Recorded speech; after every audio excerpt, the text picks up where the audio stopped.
Welcome to the Rim Break Rodeo. We hope this video helps.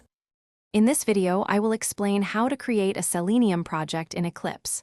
First, ensure you have the Java development kit installed on your system. Next, download the Eclipse IDE for Java developers and extract it to your preferred location.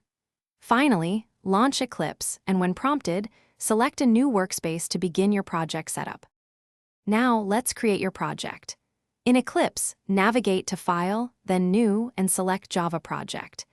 Give your project a descriptive name, such as Selenium Automation, to keep things organized.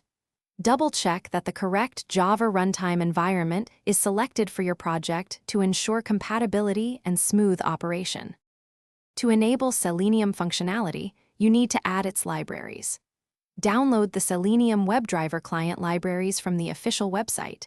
Then, in Eclipse, right-click your project, go to Build Path, and select Configure Build Path. Under the Libraries tab, add all the downloaded Selenium JAR files as external JARs to your project.